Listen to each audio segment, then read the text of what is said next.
Rock and Roll Geek Show 996. Still rocking after all these years. This is the story of my rock and roll butler. This is it, the show that started it all. Often imitated, but never equal. From San Francisco, USA. Online since 2004. It's the one and only Rock and Roll Geek Show. With the original Rock and Roll Geek, Michael Butler.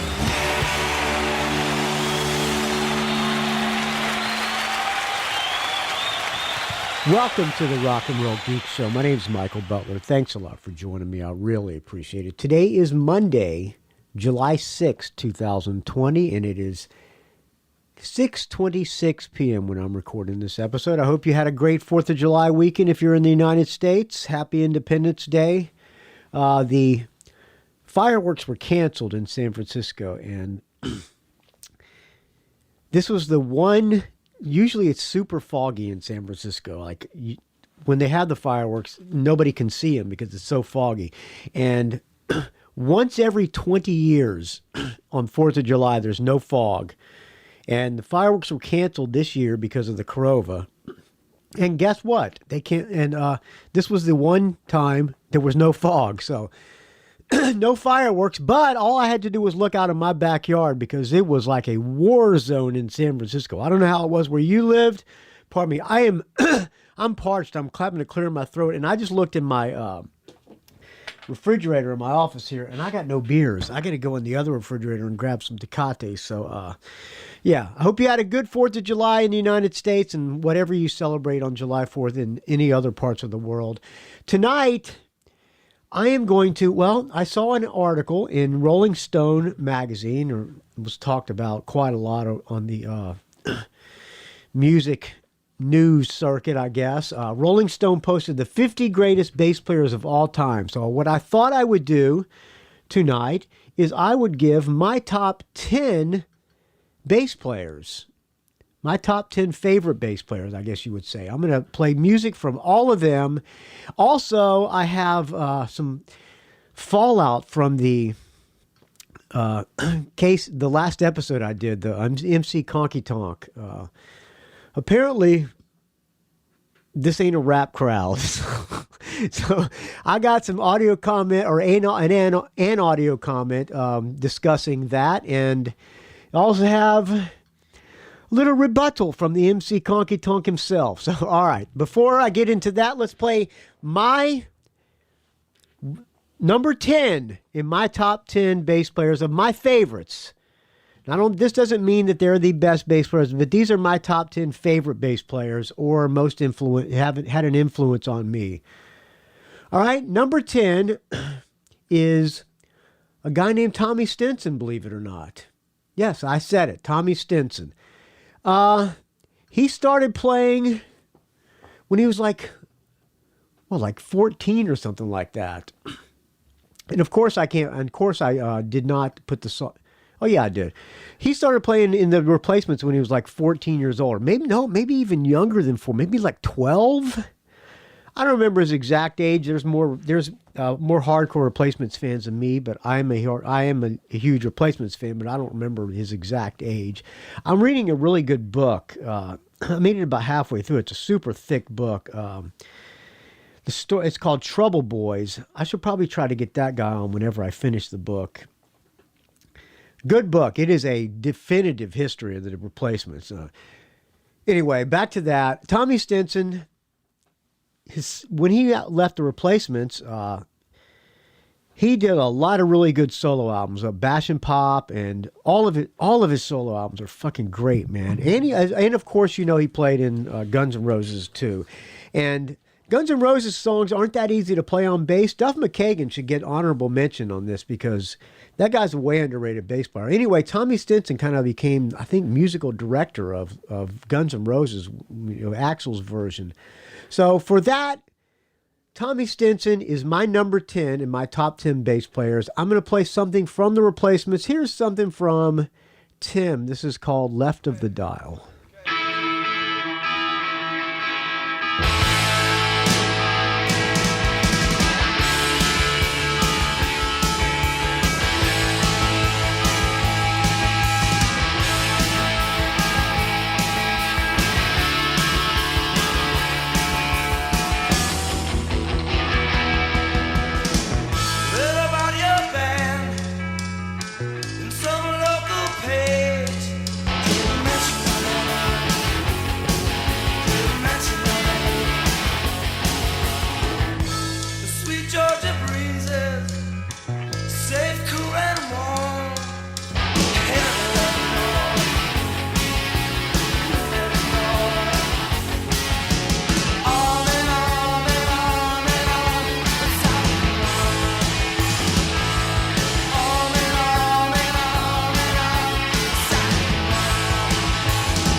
There you go.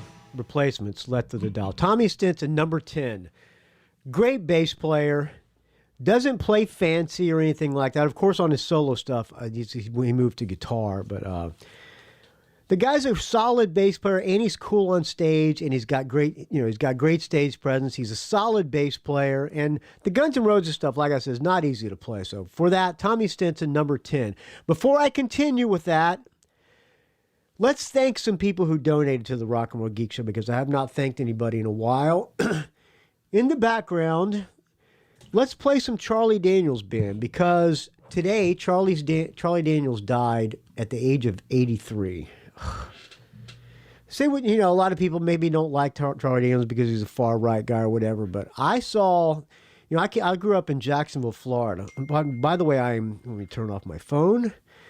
I am now drinking a fine Tecate, and I will be clearing my throat a lot and taking swigs of this because I'm losing it, friends.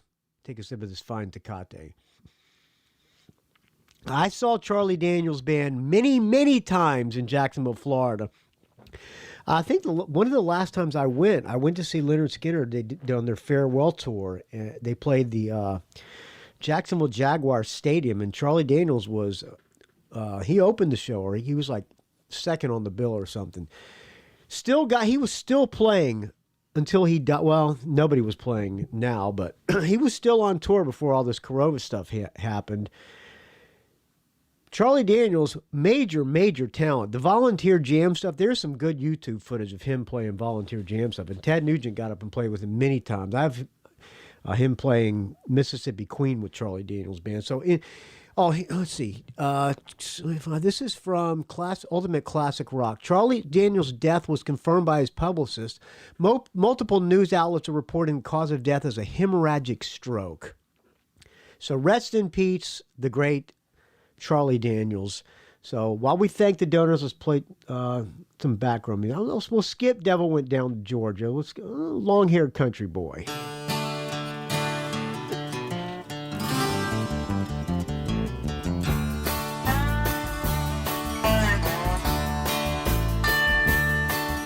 I had toyed with the idea of playing some acoustic song, like maybe when I move up to the country for good, try to get a gig playing some acoustic music. And I made a list of a bunch of songs I was going to learn, and this is one of them. I like to lay around in the shade, and I ain't got no money, but I damn sure got it made. Well, I ain't asking, no. Sing it! For nothing. All right, there are several ways you can donate to the Rock and Roll Geek Show, friends. One way is to go to patreon.com/RNRGeek, like the following people did. Tim Schall, $15. Kirk Crawford, $12.77. Joseph Coyne, $10. Dan Gerawan, $10. My bodyguard, Joe Pawlak, $6.66. My podcast mentor and co-host of Mad at Dad, the rock and roll racist, Dave Slusher, $5.55. Putting down the rock and roll. Wants me to send a donation, cause he's worried about my soul. He said Jesus walked on the water, and I know that it's true. But sometimes I think that preacher man would like to do a little walking. Sing it! But I ain't asking nobody. Thank you to Steve Scouller, $5. Anthony Justice, $5. Oh, by the way, condolences to Anthony Justice, who lost his dad. That sucks, friend. I apologize. I'm not enough for me to apologize. I mean, I'm sorry, friend. It sucks. I'm sorry for your loss. Thank you to Rodney Cross for the $5. Thank you to Grant Farquhar, $5. Thank you to Jamie Jefford, $5.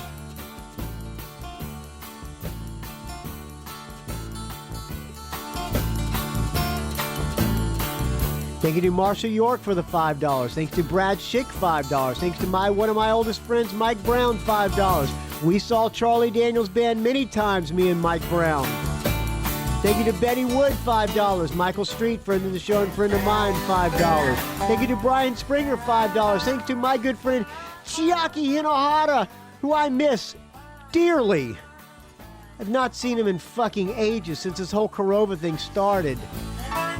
Thank you to Robert Harvey for $5. Thank you to Ken Kennedy, $5. Thanks to Derek Coward, $3. Derek Coward from Comic Book Noise Podcast. Thank you to Chad Burns, $2.50. Thank you to Paul Roub, $2.25. And a rich girl wants to flirt. A rich man goes to college and a poor man goes to work. Thank you. Did I say Paul Roub already? $2.25. Thank you to Adrian Boschan, Bosch Rock on the Rock and Roll Geek Facebook page, which I did not create, but I do approve. People, you just got to answer 2 questions so that I know you are not a Corova denier. Thank you to John Boveri, $2. Thanks to Patrick Shanahan, $2. Thank you to Metal Dan, $2. Thanks to Bruce McMillan, $2. Mike Dixon, $2. Eric Stowell, $2. Mathew Hunt, $2. Paul Underwood, maker of Underwood Fine Barbecue Sauce, $2. Thank you to Amy Bowen, Arnie Stash, 3 Legs, 4 Wheels, Bondstone, John Richardson, and Corey Kohler for the $1. All right, what else we got here? How about Uneasy Rider?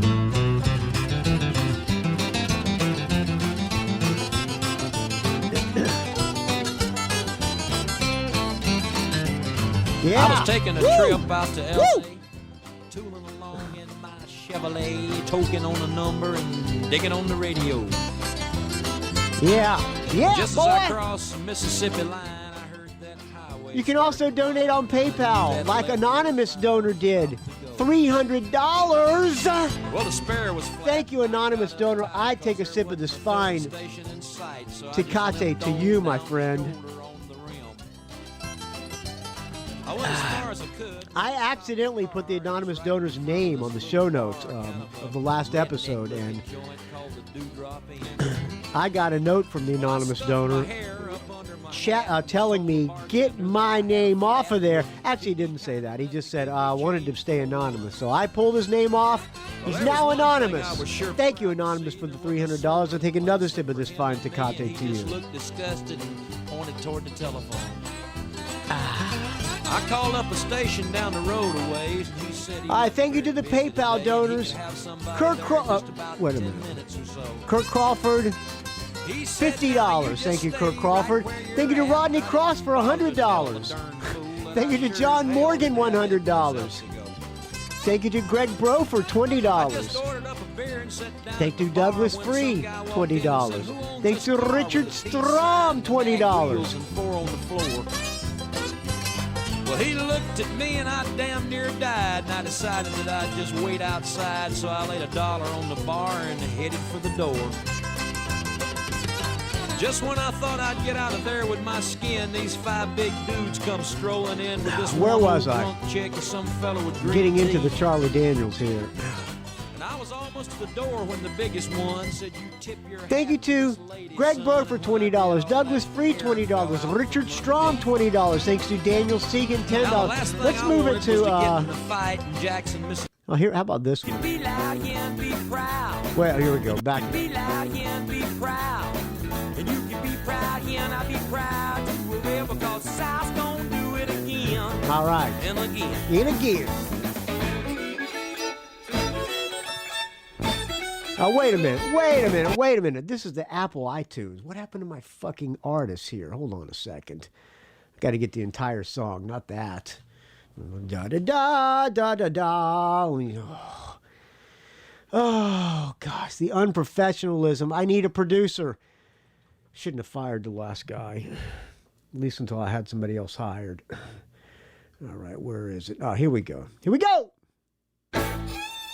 Yeah! Woo!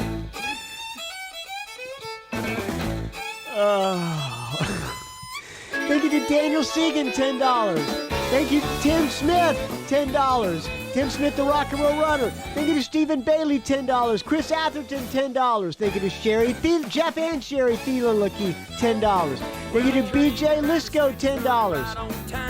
Tucker Boys are peeking down in Caroline. Thank you to Ralph Miller, friend of mine and friend of the show, $10. Thank you to Dick Schuit. for the $10. Thanks to Dave Franco, $10. Get down, get around, cheer, get proud. Woo! Thank you to Dave Franco, $10. Thanks to friend of the show, Todd Cunningham, $10. Thanks to Dave Jackson and the School of Podcasting, $10. Thanks to Jason Shepard, $10. Thank you to James Venners, $10. Thanks to Eric Lentz, $5. Michael Williams, $5. Richard Strom, another $5. Thanks to Robert Giglio, $5. Thanks to Dale Roller, $5. Thanks to Benjamin Muller, $5. John Tennis, $5. Greg Long, $5. Richard Fusey, $5. Thanks to Brett Garski, $5. Thanks to Richard Fusey for $5. Thanks to Andrew Howe, $5. Thanks to Christopher Del Grande, $5. Thanks to Jero Carroll, $5. Thank you to Peter Spark, $5. Thank you to Robert Scott, $5. Thanks to Blake Johnson, $5. John Offenloch, $5. Thanks to William Moffat for the $5. Thanks to Lassie Satvedhagen, $5. Thanks to Bradford Page, $2. Lassie, $2. William Moffat, $2 as well. Sorry. Overstated them. Thanks to Robert Giglio for $2. Deborah Dreyfus, if that's your real name, $2. Richard Fusey, another $2. Jason Wendleton, $2. And finally, Stephen Bailey, $2. Let's let the rest of the song roll out.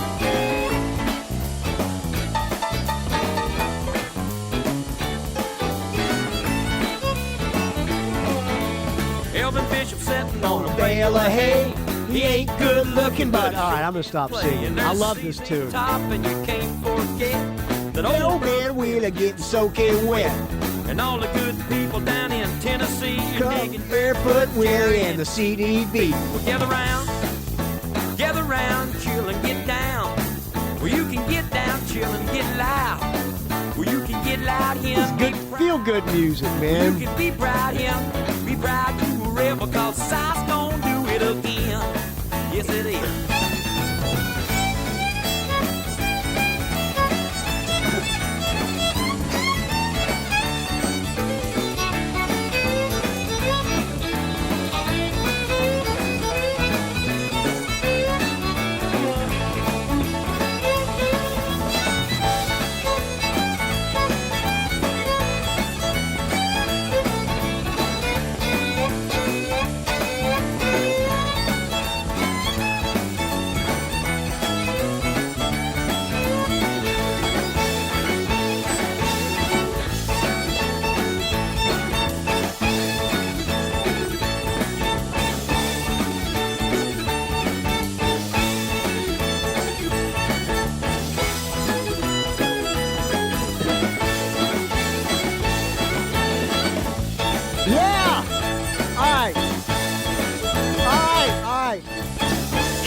No, let it keep going.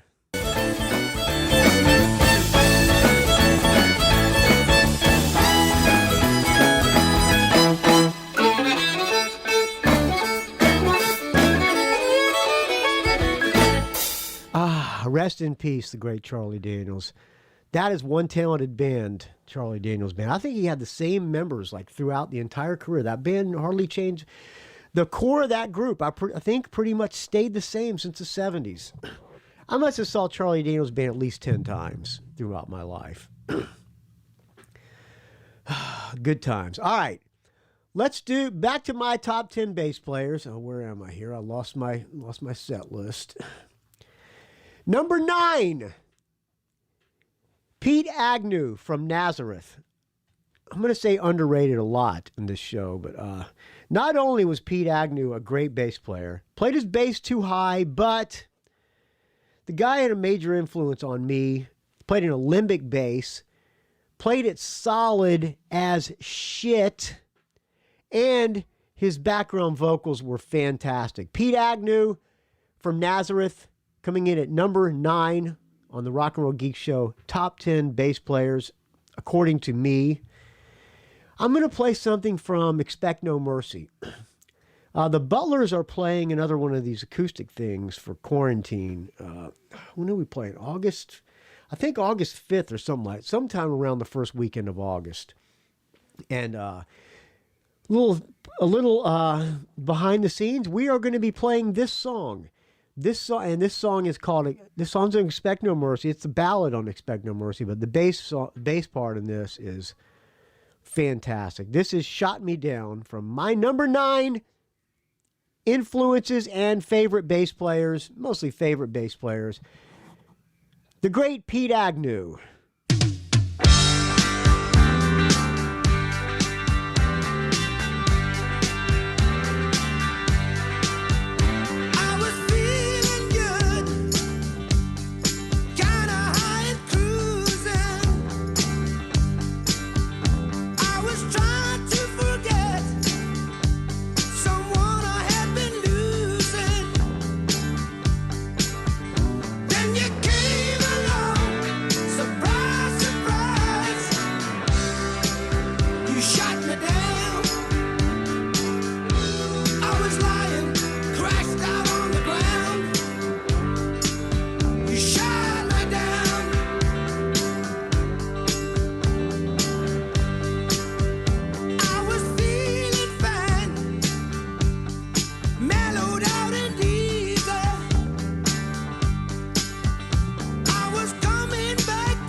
What a song. I saw them on this tour.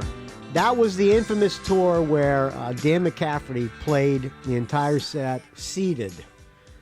I believe my friend Mike Brown went to that show with me. Oh, man, that was good. Pete Agnew. I've had him on the Rock and Roll Geek Show. I went on their tour bus, talked to Pete and Dan McCafferty on the tour bus, and they were quite amused by the questions that they were asked. And then they've been on the show several other times as well. All right, before we continue on the top 10 bass players, according to Michael Butler, I got a show review. This is from Steve Cohen, I believe. Steve, hello, Steve. Hello, Michael Butler. This is Steve from Boston. Hey, Steve. And when I say Boston, I mean 34 miles north and pretty much living in the woods, almost in New Hampshire. Wow, listen to the sound of the woods. You have a traveling squirrel behind you, Steve, like Phil Hendry show? How are you doing? I'm super great. Couldn't be better. I love good. I love the sound of the woods. Love it. Glad to hear it. Before I start, take a sip of this fine Corona, because that's what I've been drinking since the Corona began. First one of the day. You know what they always say about that one. Oh, well, so I'm drinking the second, and it's the best one so far. In regards to the concerts we've been to in the past. Yes. Concert reviews. So I'm going to take you back to 1979. Oh, yeah. This is September 22nd. And my daughter's birthday and Joan Jett's birthday. Kiss, which would be the Dynasty tour.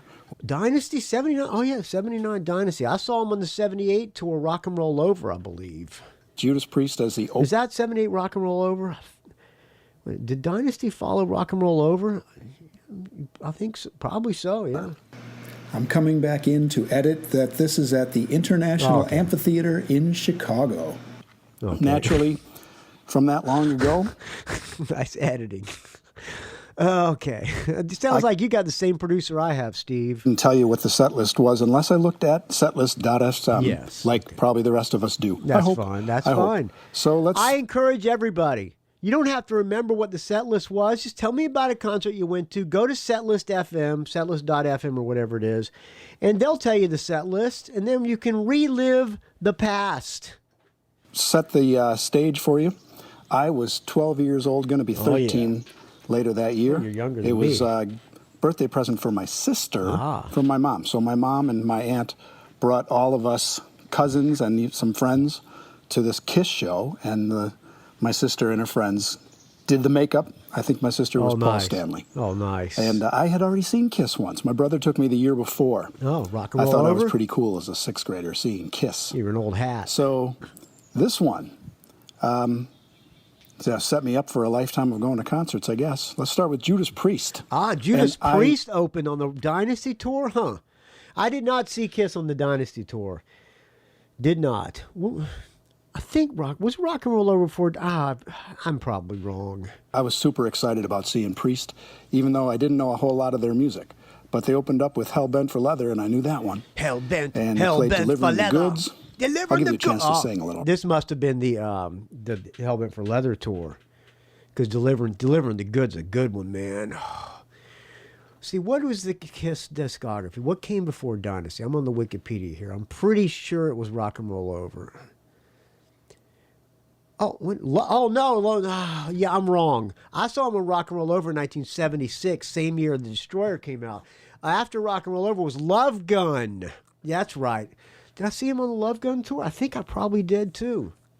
I think I saw him on Love Gun tour as well, unless they didn't come to Jacksonville then. All right, back to you, Steve, from 30 miles north of Boston. Running Wild. These are all songs I could sing along with too. But nobody wants to hear that.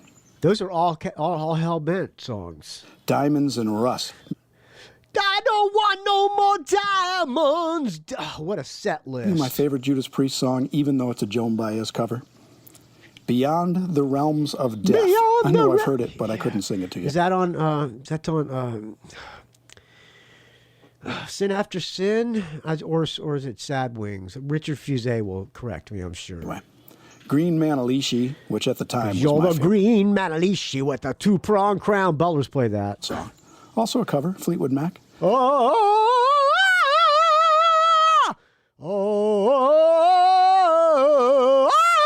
Victim of Changes. Victim of Changes. I love that one. It was so awesome that night. Starbreaker. Starbreaker. I think I could sing the chorus. And Tyrant, one of the great songs ever by Priest. So that was cool, and I was super happy to see them. And however much time goes by, Kiss comes out. And this looks like a 16-song set with 3 encores. Ooh. And I remember a lot of it. It was great. Open up with King of the Nighttime World. I'm the king. I'm the king. I'm the king of the nighttime world. And you're my headlight queen. How you doing, Boston? They play Let Me Go, Rock and Roll. Ooh. Let Me Go.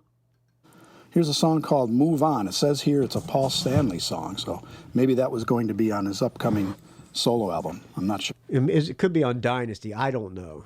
Calling Dr. Love. It's time to... I know a lot of you are sick out there. We got a virus. I've done this bit already. We got a virus going on, you know. And I'm going to take a sip of this fine Tecate while Gene Simmons takes you the doctor of love. Everybody loves that. Firehouse. That's...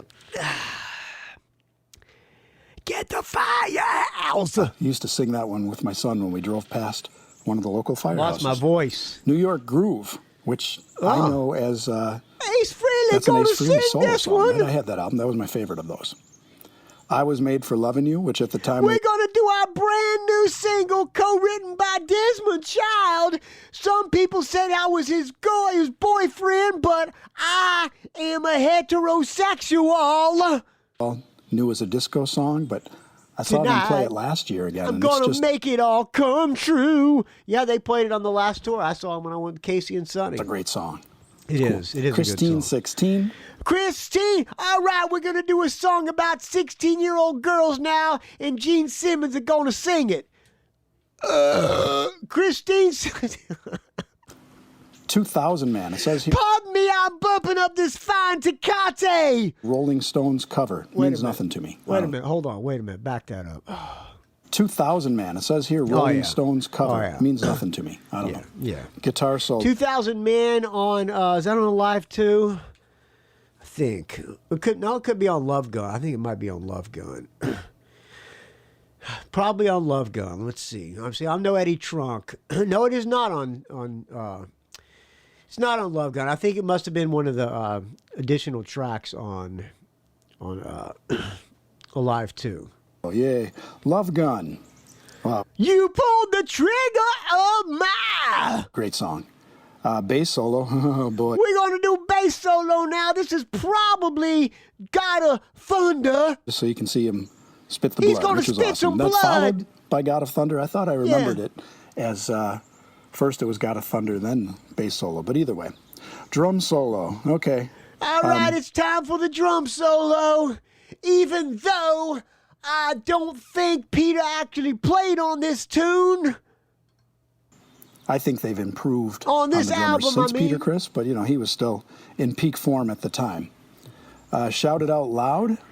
Shout it, I lost my voice. Black Diamond, one of my favorite Kiss Out on the street for a living. songs ever. Love Black Diamond. Yes. So good. Peter Criss sings And then Encore, Detroit Rock City. How was that not the opener? I don't know. Yeah. Beth, and I can remember this distinctly.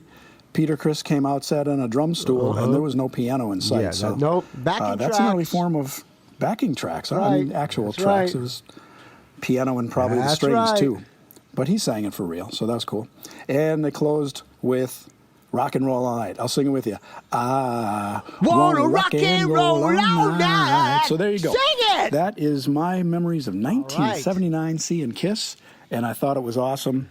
I'm currently in the middle of listening to the MC Conkie Tonk review, and it's going great. I enjoy that, even if hip-hop isn't my style. See there, Casey? I'm going to rewind that so Casey can hear that. Not everybody hated it, Casey. Conkie Tonk review, and it's going great.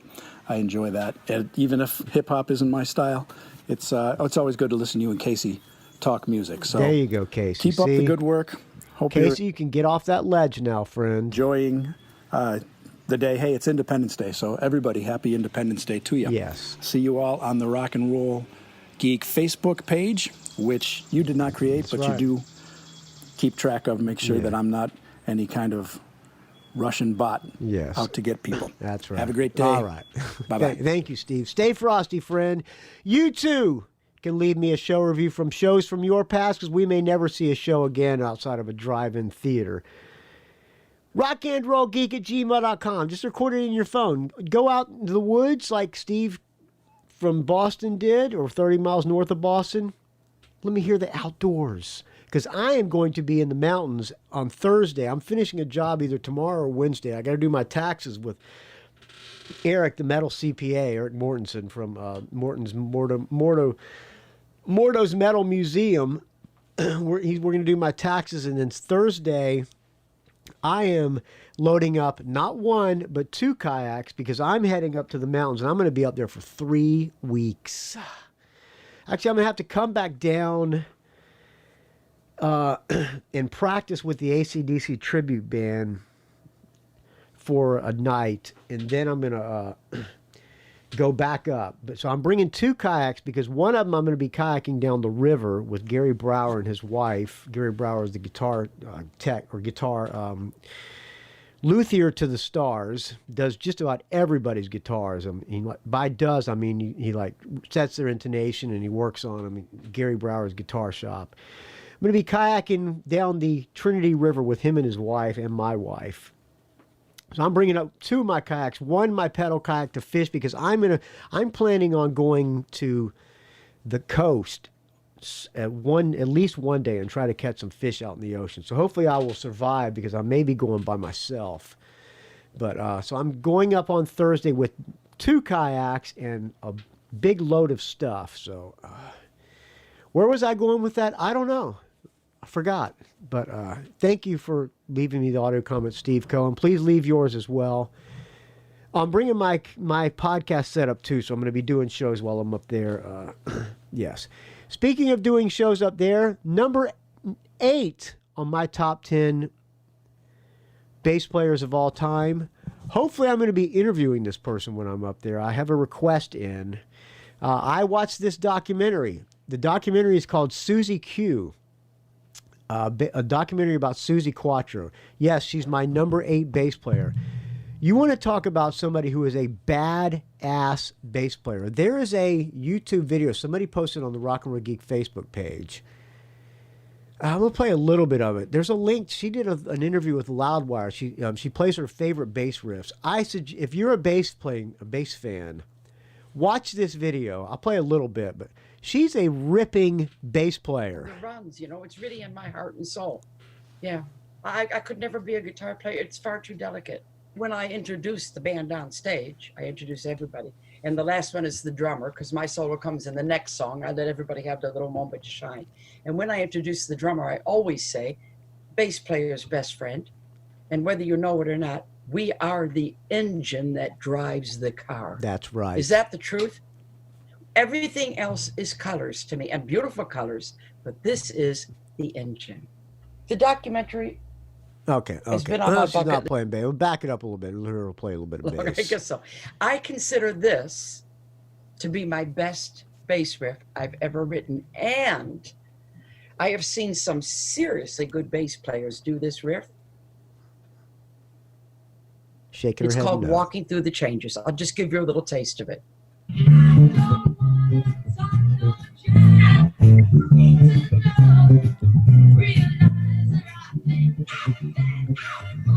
See what I mean? She's a badass bass player. Say what you want. She is not even just for a girl. She's a badass bass player, period. And she's number 8 on my top 10 bass players. I'm going to play something from Susie and Other Four-Letter Words. I've had this album since it came out, and it's a great album. Of course, I had her on the show back in probably 2004 or 2005 when I first started doing podcasts. Shane, super producer super producer Shane Chisholm lined her up on the Rock and Roll Geek Show, and I pulled out a song called Michael, and she sang it while I played it on guitar, hoping to get her on when I'm up in the Mountain House. So if you have any questions for her, hopefully I'm not jinxing it by talking about it, but I've been in contact with her publicist, and I saw the documentary about a week and a half ago. It was sent to me a while back by my friend Tim Binder. I thoroughly enjoyed it. Thoroughly. There's some good old footage and new footage as well. She rips on bass, man. She plays it low. She rocked out on stage. She was hot. She still is good looking for a woman her age, and she's still rock and rolling. I love Susie Quattro, and yes, she deserves to be in the Rock and Roll Hall of Fame. This song is called I've Never Been in Love.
There you go.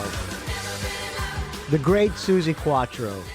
Still rocking and still playing bass better than ever. All right, before we go to number 7, let's play an audio comment, a little fallout from the MC Conkie Tonk, track by track. Hey, Michael Butler, how's it going? It's your buddy Jonathan Travers. Couldn't be better. I don't know what in the fuck I'm up for on my day off, but it's about 8:30 on a Friday.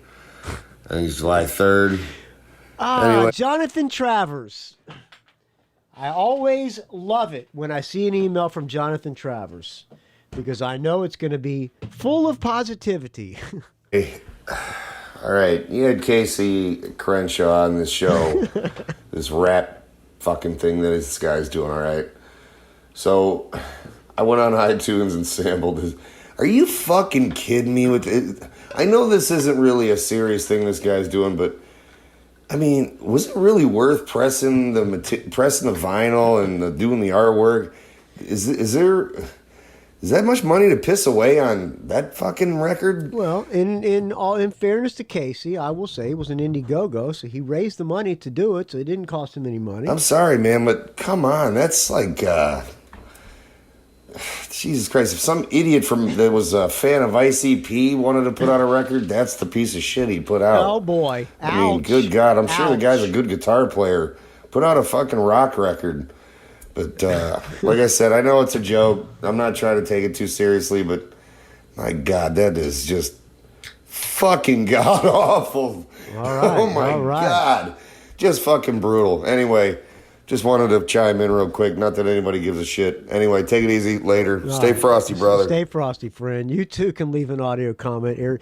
Just send it, email it to rockandrollgeek@gmail.com.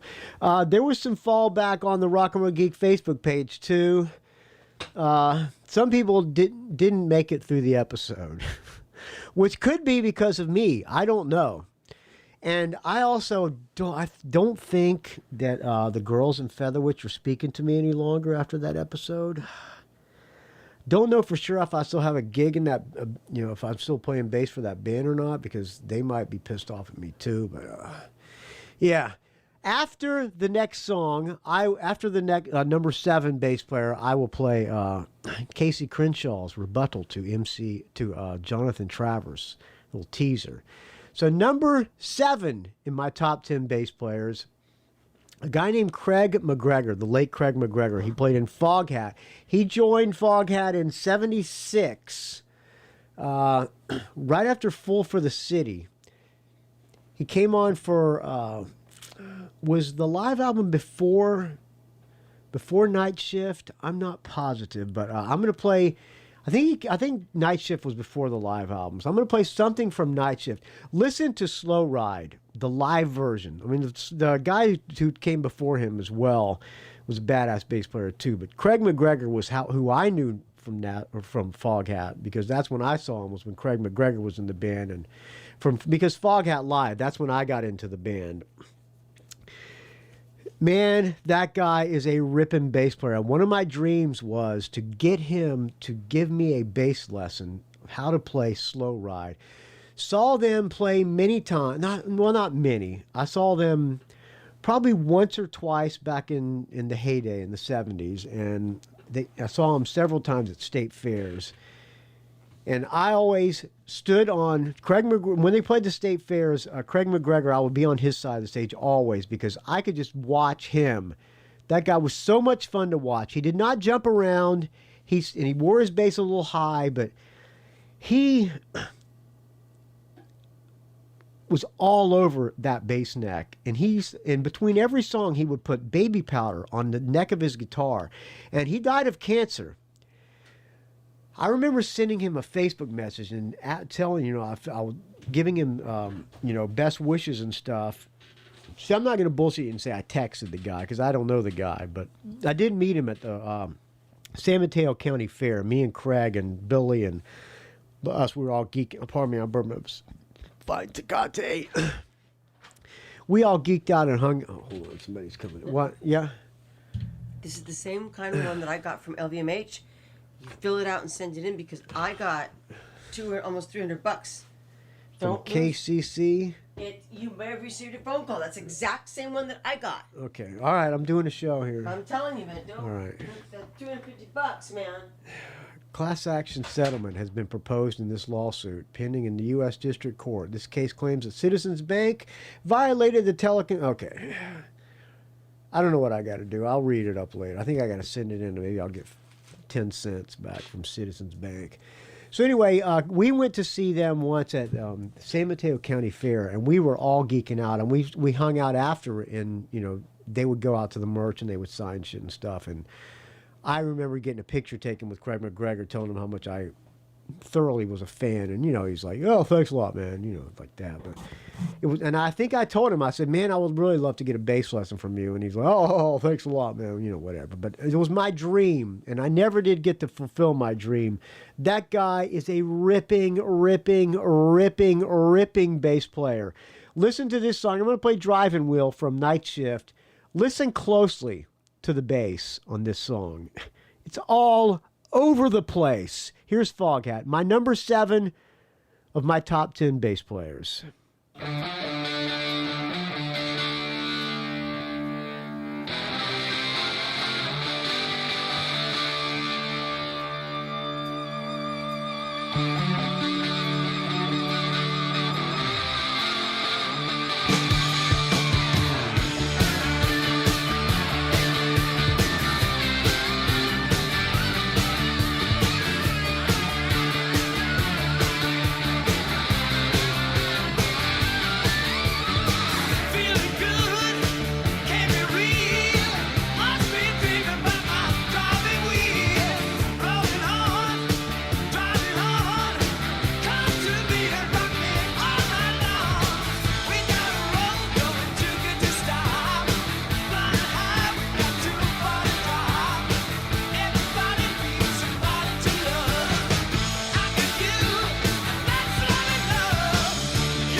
There you go.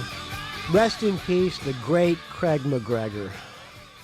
The guy playing with him now played in Pat Travers' band. It's a friend of Chuck Spear, the rock and roll Hoosier. He's now took Craig McGregor's place. Used to play in Pat Travers, Pat Benatar. Nobody can take the place of Craig McGregor. I'm going to miss that guy. Yeah. So anyway, I think I forgot to mention when he did the baby powder.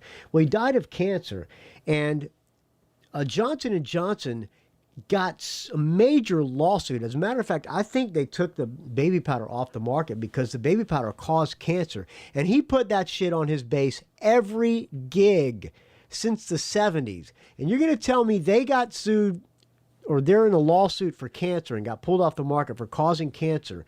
And he didn't get cancer from baby powder? I don't know about that. When I was in Stevie Stiletto, we used to smash a lot of stuff on stage and stuff, and we did this instead of smoke bombs, we did baby powder. And Ray would like blast like 2 or 3 cans of baby powder every gig. He would just it would be all over the place. Instead of dry ice and smoke, he would use baby powder, and that shit would get caked on our amps and would be all in our noses and everything. If we would have ever become successful and had to rely on the baby powder gag every gig, I could be where Craig McGregor is right now. So rest in peace, the great Craig McGregor, number 7 on the Rock and Roll Geek, or Michael Butler's top 10 favorite bass players. All right, before we get to number 6, let's hear Casey Crenshaw, his little rebuttal to Jonathan Travers. I have not listened to this. I didn't listen to Jonathan Travers either, but I'm listening to Casey's here. In full disclosure, Casey read some of the comments on the Rock and Roll Geek Facebook page, which I did not create, but I do approve people. And he wasn't too pleased, let's just say. But here is his rebuttal. Michael Butler, Casey Crenshaw, how you doing, I'm friend? super great. Couldn't be better. Oh, good. Glad to hear it. So I got a feeling he's pissed. Listen, this is an audio comment. I guess you call it a review. Is it a show review? It's an audio comment review of the audio comment you sent me. Yes, I sent Casey. So he was bummed out about all the comments on the Rock and Roll Geek Facebook page, and I said, "Oh, wait to hear Jonathan Travers' comment. You're gonna love it."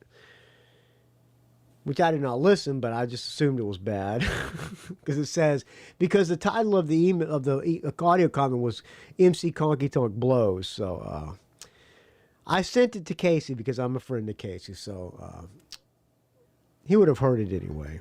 I thought it would be better for him to rebut it on the Rock and Roll Geek on the same episode as I play the comment. So here is Casey. And this audio comment is post my MC Conkie Tonk track by track review, which I thought went quite well. Thanks for doing that for me. Happy to do it, friend. I appreciate it. But the fan feedback came pouring in, and by that, just really this one audio comment. And the subject matter, MC Conkie Tonk blows in all caps. So this should be good.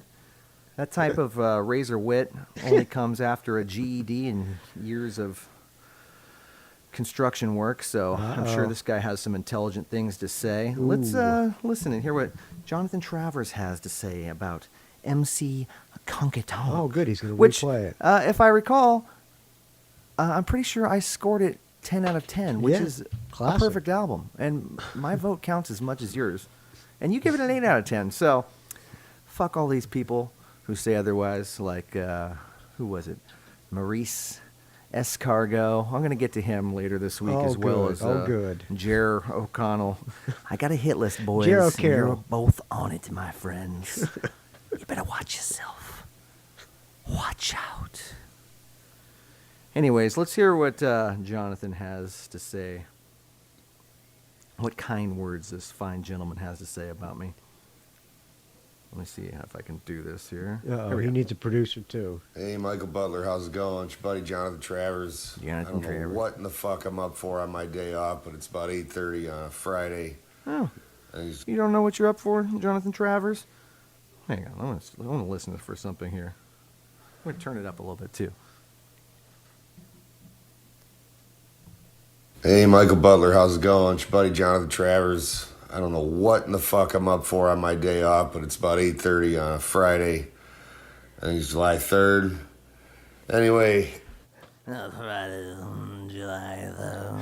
I suspect Jonathan Travers is not up early, but up late, if you know what I mean. I think I know the sound of meth jaw and about 17 IPAs from the night before. Fighting Been words. there, done that too, my friend. Sexy at 26, not quite as charming at 56, but let's continue on with your pearls of wisdom. All right, you had Casey Crenshaw. Casey Crenshaw. Let's hear about Casey Crenshaw here. Hang on. Casey Crenshaw. Well, hear that. You hear the tightness of the jaw? You hear what I'm saying? Oh, the third. Anyway, all right, you had. Anyway, well, I can't get all right, back to that you had Casey Crenshaw on this show, this rap fucking thing that this guy's doing. All right, so angry. I used to be like an angry rock and roller. I used to feel like I had to, like, pick a side, pledge an allegiance. I was 10, but I understand some people don't like rap. That's quite all right. I can fully understand that. But let's hear what I did to upset this fine young gentleman. Well, I went on iTunes and sampled his. Are you fucking kidding me with it? I know this isn't really a serious thing this guy's doing, but it is serious. It's very serious. Now, I will say that I am making fun of myself, but I think as far as a creative outlet goes, I was very serious. I did put a lot of time. I think, and if I could chime in, as far as a creative outlet, I'm a little bit jealous of Casey's creative outlet because I couldn't have done anything that good. As far as rapping, I think he did a good job. I'm not a fan of rap, but him, he did. He did a better. Well, I have to say that the Mad at Dad thing I did was pretty damn good, but Casey blew mine away. And effort and energy into trying to make a catchy and humorous and what's the word I'm looking for? Like a self-sabotaging album. I think I succeeded, but let's go back and hear what he's sighing about. Kidding me with it? I know this isn't really a serious thing this guy's doing, but I mean, was it really worth pressing the vinyl and doing the artwork? Is that much money to piss away on that fucking record? Oh, hang on. For starters, even had I not raised all the funds, it was worth it. It was worth it to me because I got a sense of fulfillment and joy out of it. So I'm sorry that my joyous life flares your misery. But and that aside, I don't have so much money to piss away. I have no money to piss away. But what I did was an indie go-go campaign, which thank you for all the Rock and Roll Geek listeners that did contribute to that. You should be arriving. Your package should be arriving any day now. But no, I had friends and family and loved ones pre-order or donate, and people who support me and want to see me make a fucking creative project from start to finish. So it was worth it to record the songs, which I did in my basement, by the way. But it was worth it to me, as was it worth it to do the artwork, and it was worth it to come on the Rock and Roll Geek show and have people hear it, because I did press the records, and I pressed 250 of them, and now I'm sitting on 225 of them, minus the 25 that I've given away. So I do need to try to get rid of them. So it was worth it as far as but only strictly for pleasure and joy and creative outlet, and the fact that my band wasn't doing anything. So it was a way to keep myself busy and preoccupied, and not just sit around and angrily listen to people and then call and leave show comments about it. But let's continue on. Way on that fucking record. I'm sorry, man, but come on, that's like, Jesus Christ. If some idiot that was a fan of ICP wanted to put out a record, that's the piece of shit he put out.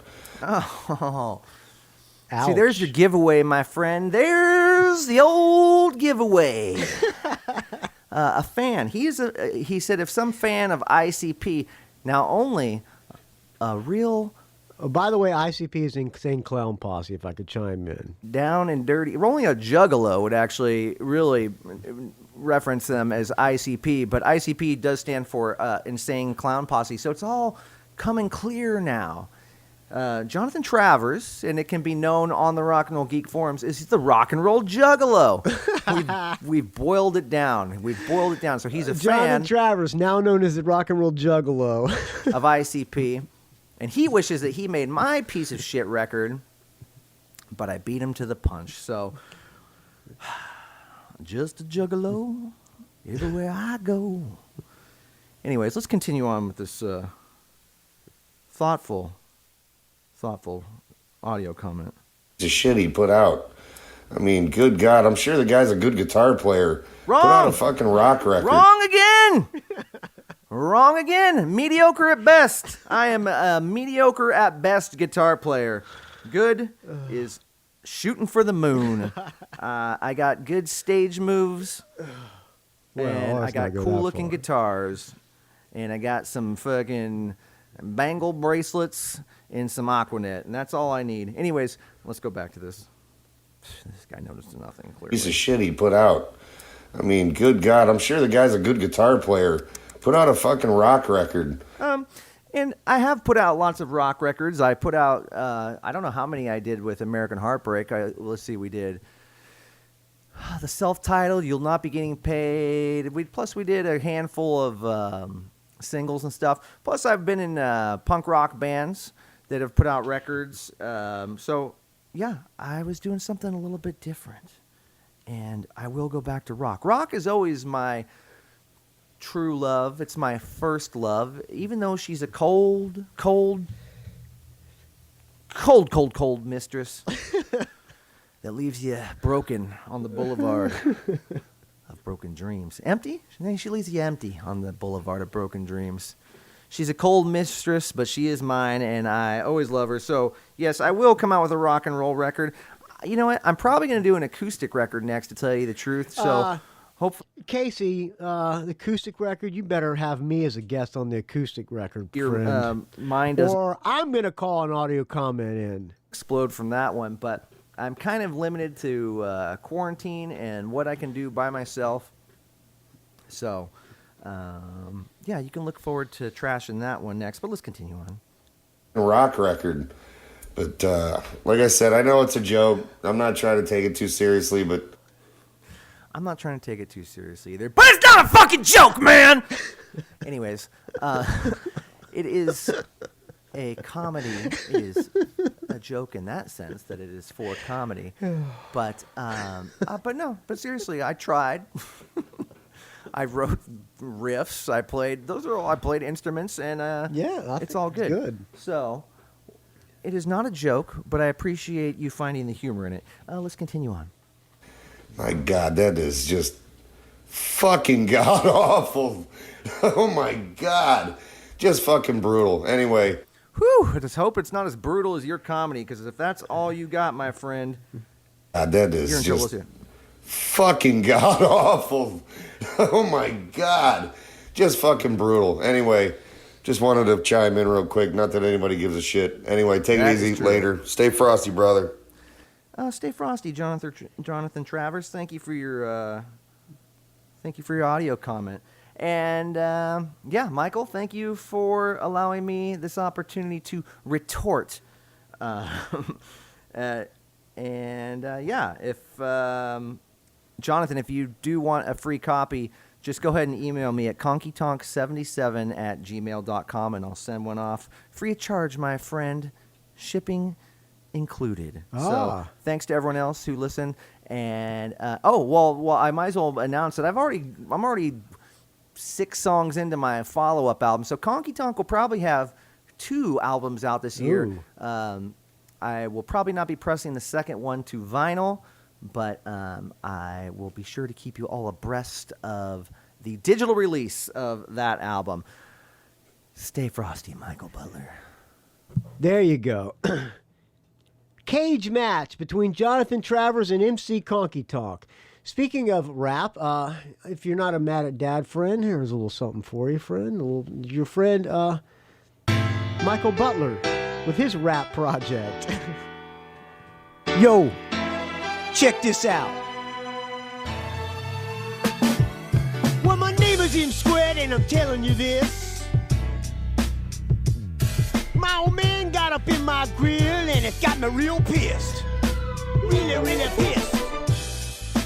Really, really pissed. Really, really pissed. Really, really pissed. Motherfucker got me holed up in my crib. In my crib. Damn, I'm about to bust a couple cats in his grill. Bust a cap in his grill. Bust a cap in his grill. Motherfucker gonna bust a cap in his grill.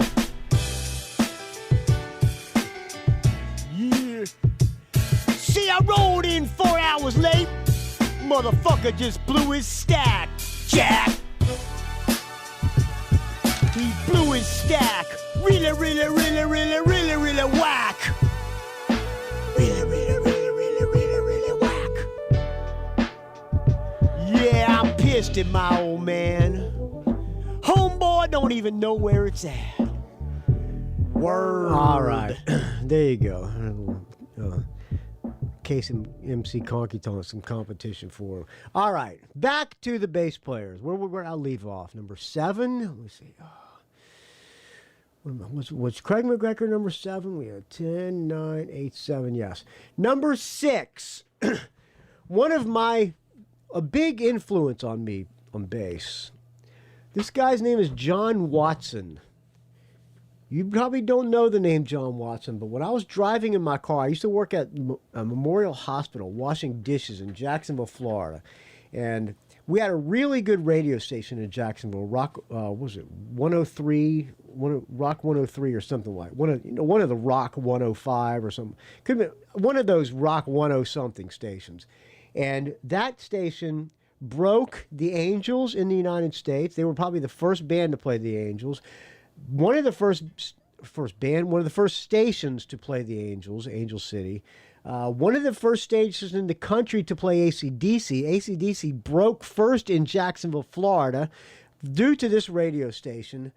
They probably broke the knack as well in the United States. Really good radio station. And their DJs, this is back when DJs could play whatever they wanted. And on the way to work, at the hospital washing dishes one afternoon, because I think I worked the dinner shift, I was listening to the radio and a female DJ came on and said, "Here's 999." Who's 999? And they played a song called "Feeling All Right with the Crew." And I said, "Man, this is a fucking great tune." So I went out looking for 999. Could not find. I found. You had to go to the import racks. I looked on the imports and I looked on the back of all the album covers of 999, and I could not find any album that had a song called "Feeling All Right with the Crew." But the one album I did find was an album called just 999, and I put this record on, and I liked it even better than the album that had "Feeling All Right with the Crew" on it, which in the United States was an album called High Energy Plan, which I did not know until recently was actually a compilation. This band was around, its first album came out in 77, maybe it's 79. The band came out in 77. And this album was just called 999, and I believe this is the first song in the album. This guy, John Watson, I played along to this album, and it taught me a lot about playing bass. This guy was a ripping bass player. Not only was the bass player great, the Guy Days, the guitar player, I think his name Guy Days. Nick Cash and Guy Days were the singer played guitar and the guitar player So there were two guitar players. Singer played guitar and the guitar player. I think the guitar player's name was Guy Days. And maybe Nick Cash was a singer. I don't know. I don't know them all by names. But the bass player caught my ear as a guy just starting out playing bass. And I played along to this record and learned a lot by playing. And this is a song, one of the first songs I learned how to play on bass. This is a band called 999, and this song is called Titanic Reaction. Number 7, John Watson.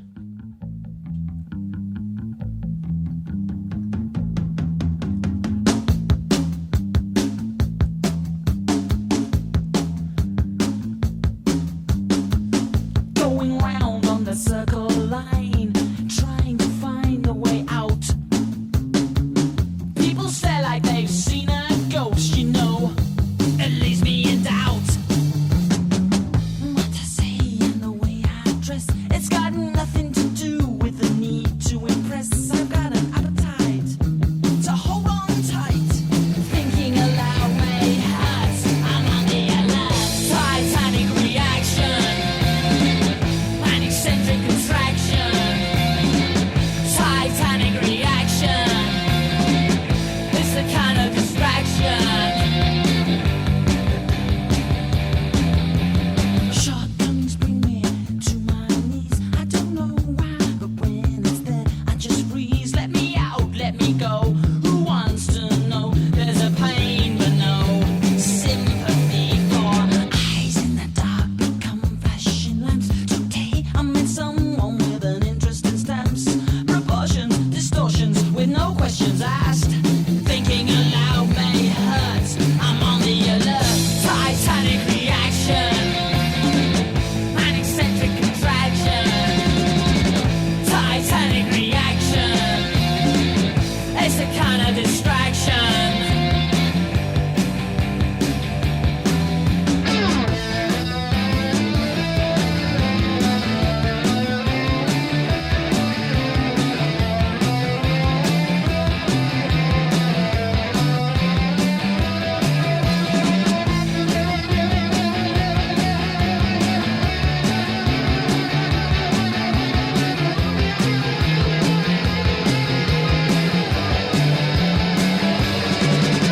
Titanic reaction. An eccentric contraction. Titanic reaction. It's a kind of distraction.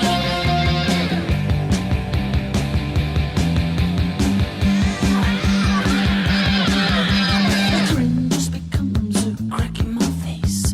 What dislodged amusement is this I can taste. Confusions, illusions, whose side are you on? Thinking aloud may hurt. I'm on the alert. Titanic reaction. An eccentric contraction. Titanic reaction.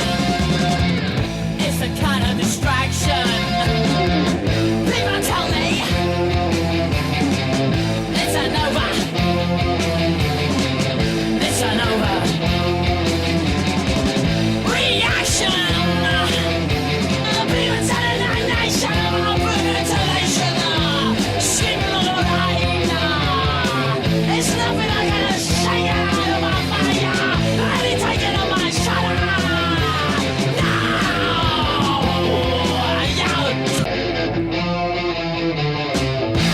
All right, there you go. 999, Titanic Reaction. Yeah, that guy was a good bass player. All right, number 5. Is it my number 5? I think it was number 6. Yeah, number 5. 10, 9, 8, 7, 6. Yeah. Number 5 is probably the best bass player in rock. But I only have him at number 5 because he's not the guy who influenced me the most. I have him over John Watson. I probably should have him under John Watson, but he's just such a badass bass player. I can't put Steve Harris underneath John Watson, but John Watson probably had a little bit more of an influence on me, although Steve Harris probably had an influence on stage presence-wise. I don't need to say anything about Steve Harris. The guy's a fucking badass. And just randomly, you could pick any song from Iron Maiden, and it will point out how great of a bass player he is. But from my favorite bass part, other than all the stuff on that last album, which is just bass genius, I'll go with Number of the Beast. Steve Harris, number 5 on the Rock and Roll Geek Show top 10 bass players. For the devil and while this guy is doing his devil talk, I'm going to go use the bathroom. Let him who hath understanding reckon the number of the beast, for it is a human number. Its number is 666. I left alone. My mind was blank. I needed time to think, to get the memories from my mind. What did I see? Can I believe that what I saw that night was real and not just fantasy? Just what I saw in my old dreams were the reflections of my Walkman staring back at me. 'Cause in my dreams, it's always there, the evil face that twists my mind and brings me to despair.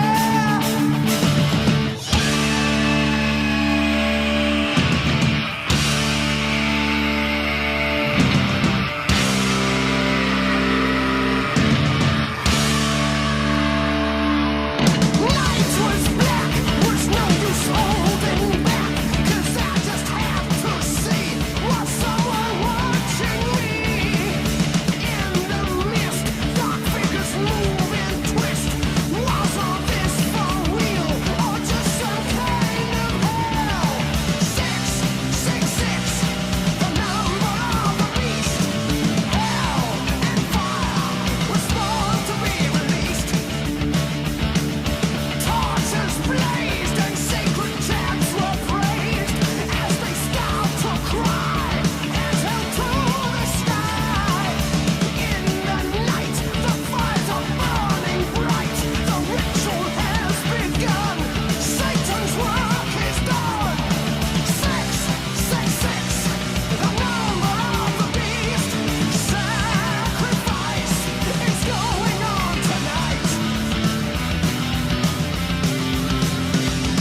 Oh, yeah.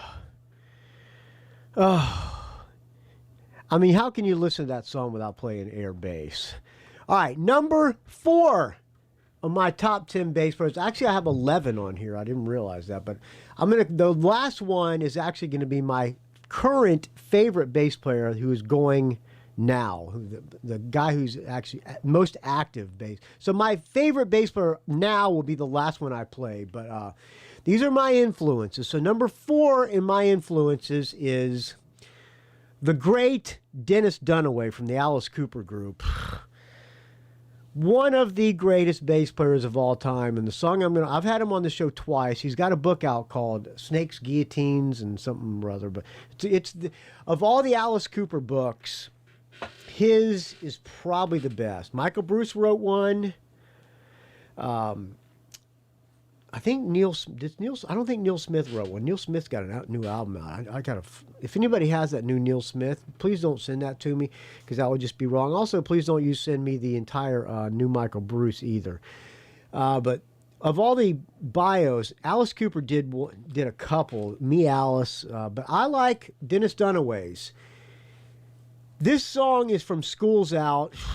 Every song. Just like Steve Harris songs, every Alice Cooper song, the bass, he is one of the most unorthodox bass players.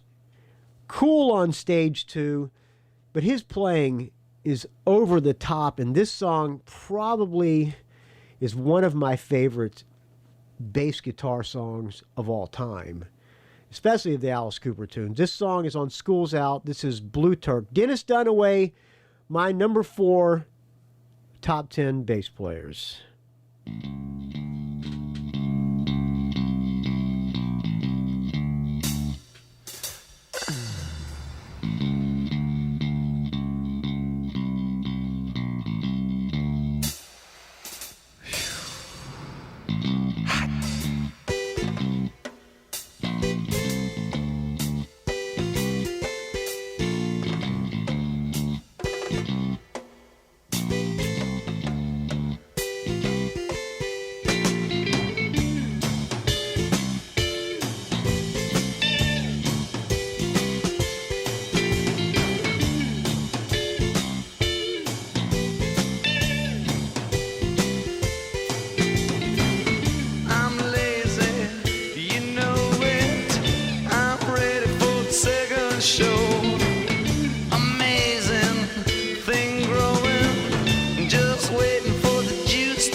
To that bass. Listen to that.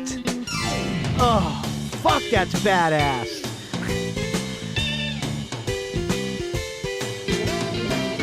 I'm hurting, I'm wanting, I'm aching for another go. You're squirming wet, baby. Nothing bad coming very slow. And it's burning holes in me. You're so very picturesque. You're so very cold. It tastes like roses on your breath, but graveyard. All right, here we go. Listen to this.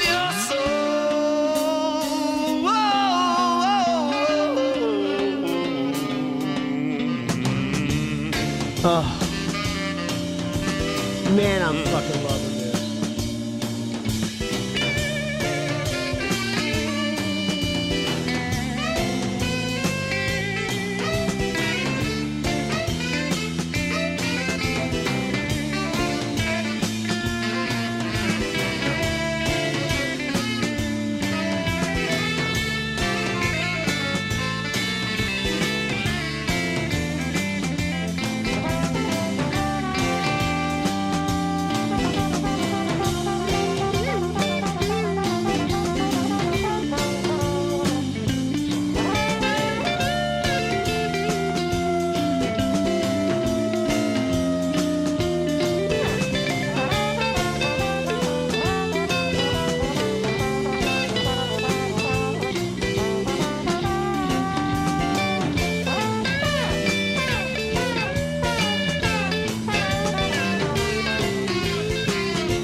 Listen to that.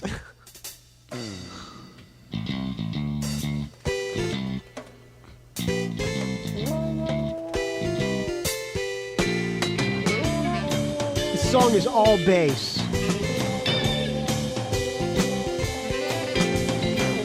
One spastic explosion and two pressure cookers go insane. It makes me act crazy.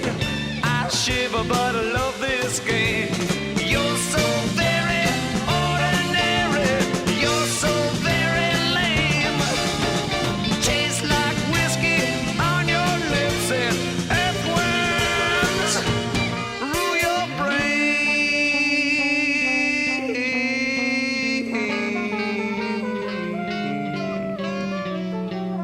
Oh, man.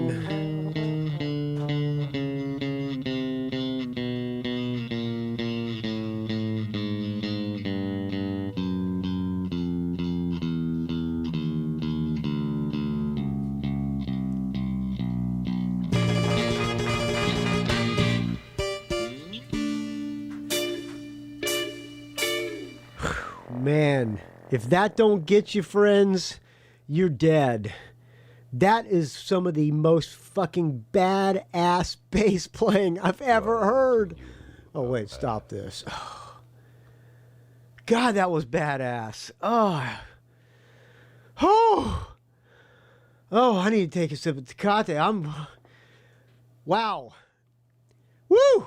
All right, I've heard that song a million times. I don't know, just listening to it then really got me, man. All right. Continuing the geeking out of bass playing. Now, remember, these are my influences, all right? These are bass players that influenced me growing up. There's a lot of bass players that may be better. I don't know how many can be better than Dennis Dunaway. That guy's a fucking badass. I should give an honorable mention to Sam Yaffa. Sam Yaffa was a Dennis Dunaway disciple. That guy's a great bass player. He's probably one of the best going now, too. But he's not on my list. Number 3 on my list of most influenced top bass players. Like I said, there's one more after the number 1 that is my current favorite bass player. Number 3 is not technically a good bass player. Not even well, I guess technically a good musician. The guy was a genius. He's no longer with us. Songwriting-wise, not much better than this guy. Dee Dee Ramone from the Ramones. I learned a lot. Probably the four people that I learned most from are on this list, and Dee Dee Ramone is one of them.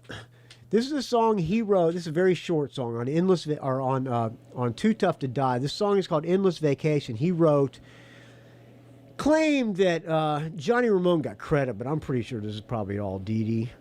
Here's Endless Vacation. Dee Dee Ramone, number 3 on my number 3 on my top 10 bass players.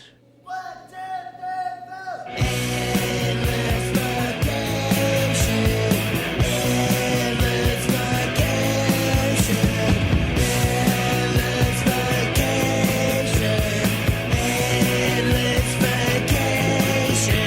I count myself, I count the pain, as soon as I did, as soon as I came, my skull was bitching in the dust, my rage turns to its headless. All the quest, all alone, I drifted to the danger zone, getting split in cover by the crime, I want revenge, I want what's right.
There you go. Dee Dee singing the lead vocals on that too. Endless Vacation. Too Tough to Die. All right. Where am I? No, I'm at number 2 now of my most influential. I've been trying to get this guy on the Rockwood Geek Show forever. Someday he's going to come on. I've been beating this guy and beating this guy. Eventually he's going to come on. I don't know why he won't, but I learned how to play bass in my mom's house, my bedroom on Forest Boulevard in Jacksonville, Florida. She used to hear me. The whole house would shake. I'd be jumping around the house playing along to this album. And I learned how to play this entire album. It's a live album. Ted Nugent double live gonzo. I learned to play the entire album. This guy pretty much taught me how to play bass. And he is a badass as well. Now, the song I'm going to play, I'm probably not going to play the whole song because it is 9 minutes and 24 seconds. It's just from Ted Nugent and the Amboy Dukes, Tooth, Fang, and Claw. By the way, I did a track by track of Tooth, Fang, and Claw, and that entire album is pretty much of a bass clinic. But this song is my favorite from the album. Well, it's my favorite bass playing track. I could have played the double live gonzo version, but that's about 12 minutes long. Listen to the bass on this. This is Rob Grange, the bass player. I learned so much from this guy as far as groove and just tasteful playing.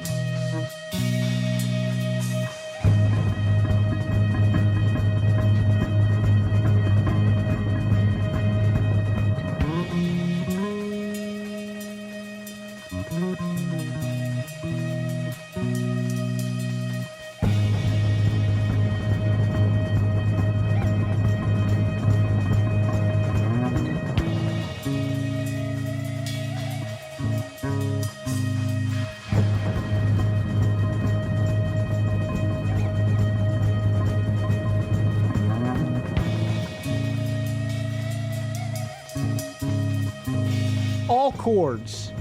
Badass.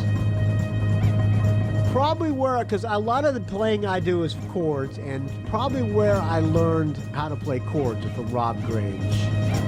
Another guy I'd like to take bass lessons from. High in the mix like you want it.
All right, I'm going to pause it here just for a second. I'm going to unplug my RODECASTER. I got a problem with this RODECASTER. It's just something with the new operating system, that the firmware that just does some buggy.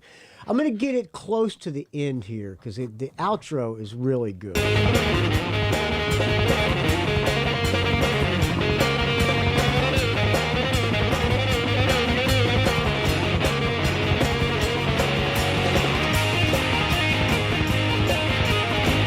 I mean, I don't know which is more awesome, Ted's guitar playing or Rob Grange's bass playing.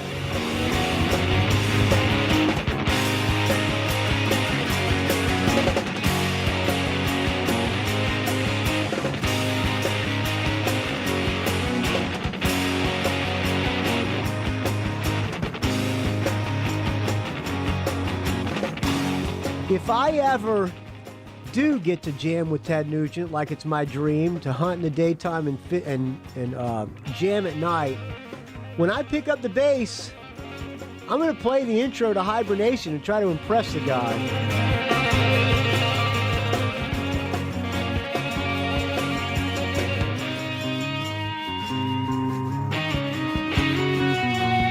Listen to that.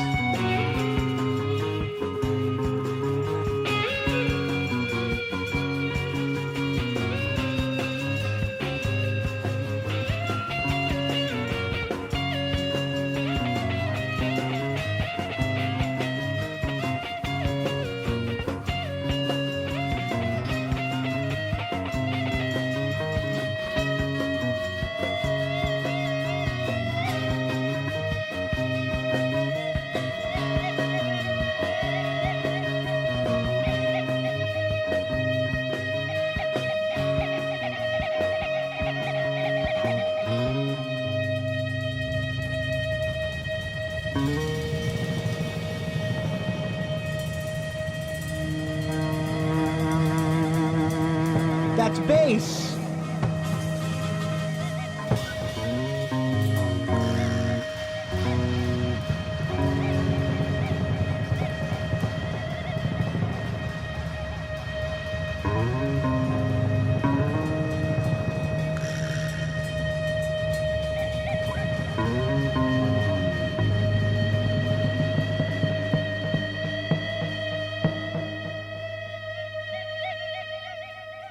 Oh, man.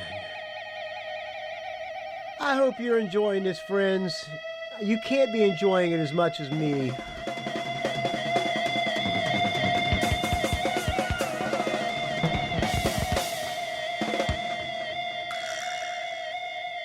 Rob Grange, number 2.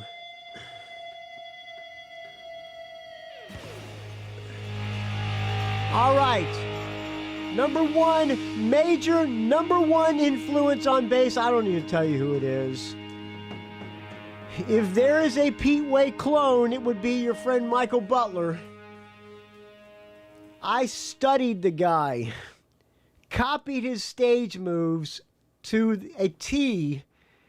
If there's anybody to me who should have taken Pete Way's place in UFO, it should be me and not Rob DeLuca, but that's another story. Not the most technical greatness of all bass players, but the guy was solid, played tasty shit, and rocked out on stage and wrote great tunes. I'm going to play something from his solo album, Amphetamine. He's got another solo album. It was supposed to have came out 2 years ago. I don't know if it's ever going to come out. Mike Klink supposedly did it. So for now, we're stuck with Amphetamine, which is a fantastic album. I'm going to play Hole 2. You're not going to hear the greatest, you're not going to hear any awesome, technicality bass solo stuff like you heard from Rob Grange or Craig McGregor or Steve Harris or any of those guys. But Pete Way, rock and roll as they come. And I mean, the guy was the number 1 influence on Steve Harris, number 1 influence on the guy from Def Leppard, and the number 1 influence on your friend Michael Butler. Here is Hole 2 from Amphetamine, my number 1 favorite bass player of as far as influence of all time. And after this one, I will play my current favorite bass player. Here's Pete Way, Hole 2.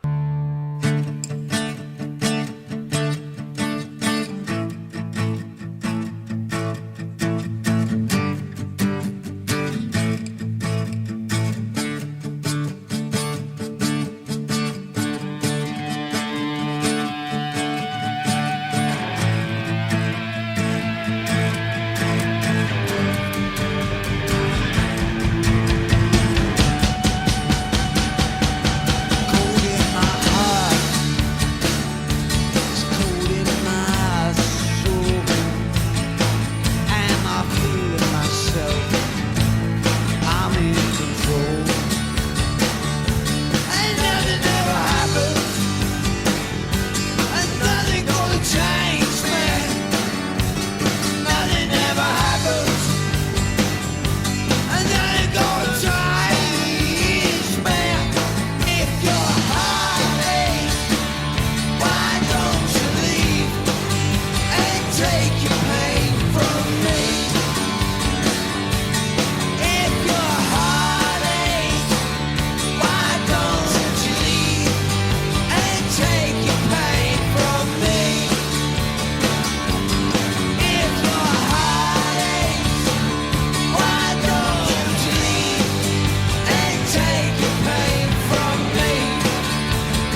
There you go.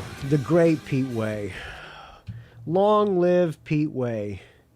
All right, friends. We are at the final bass player. My current favorite bass player. A guy named Stig Peterson from a band called DAD. His bass does not have 4 strings. His bass has 2 strings. He's got a bass that's shaped like a rocket. It is actually a rocket. It shoots flames out of it. He's got a clear bass that lights up. He wears a gladiator outfit on stage. He is fearless. And he's a badass. And I love the guy. His name is Stig Peterson. If you do not know him, look him up. Some of the people on the Rock and Roll Geek Show do know Stig Peterson. They're more DAD fans than me. I always say DAD fans are a special breed. If you do not know that band, do yourself a favor. Go out and buy their records. I'm going to play a song. I'm going to close out with a song that Stig Peterson sings. This is the song that they usually close out with. I made a drive down to LA to see them play 2 shows, and I'm so glad I did. This guy is such a cool bass player, and he's my current favorite bass player going now. That's why instead of 10, I have 11, because I have special attention paid to my current favorite. Stig Peterson has a bass that looks like an olive that goes in a martini glass. He's got a bass. Just do yourself a favor, Google Stig Peterson basses. And you'll see the wacky and cool basses that this guy has. They're all 2 strings. That's all you need is 2 strings. He's a badass. I love the guy, Stig Peterson. This song is called It's After Dark. Thank you for listening, friends. I hope you enjoyed this episode. Let me know what you thought of this top 10 list or top 11 lists. You agree with me? Send me an email. Butler, you got great taste. That's why I am a supporter of the Rock and Roll Geek Show, and I'm going to send a special large donation. Put that in the subject line. rockandrollgeek@gmail.com. And if you disagree with me, Butler, put this in the subject line. Butler, no Geddy Lee, no Chris Squire. Are you no Boz Burrell from Bad Company? What are you? Oh, no Roger Glover? You're an idiot! I'm unsubscribing. Value for value. I got 0 value off of this piece of shit podcast. Put that in the subject line, rockandrollgeek@gmail.com. Thank you for listening, friends. Please keep the donations coming, because without your donations, this show would die a horrible, putrid, stench-ful death. Just like my voice is dying right now. I need to take a sip of this fine Tecate. Thank you for listening, friends. The next show will be from the Mountain House. If I make it up there, okay. I will talk to you tomorrow on Mad at Dad. Thank you for listening, friends. We will talk to you soon. Stay frosty. Here's DAD.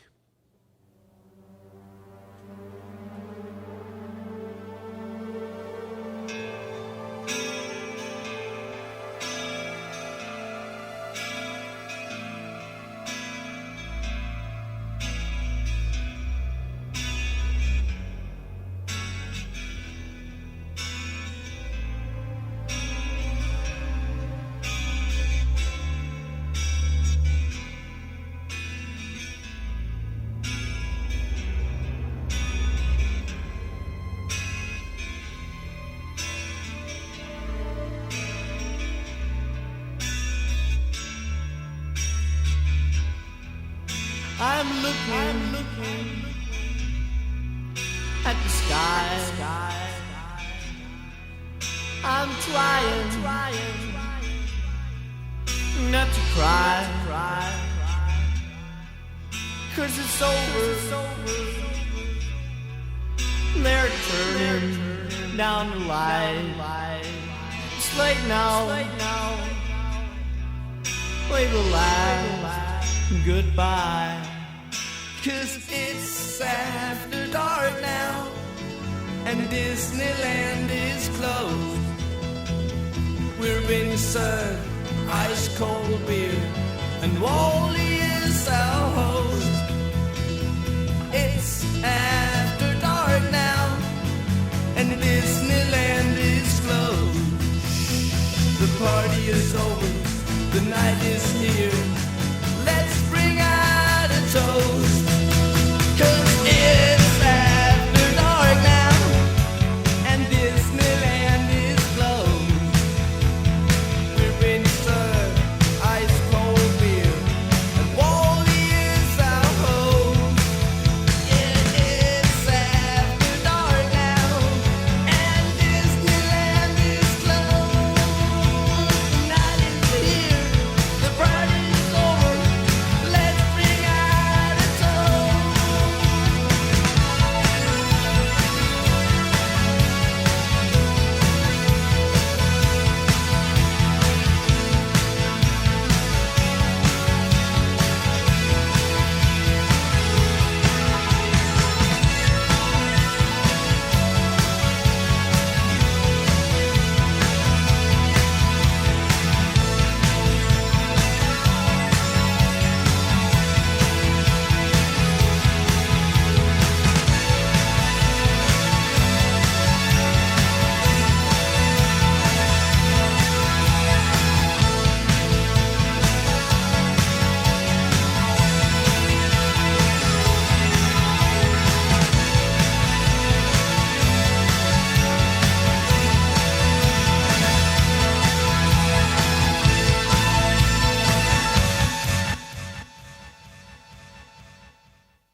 It's a rock and roll geek train wreck.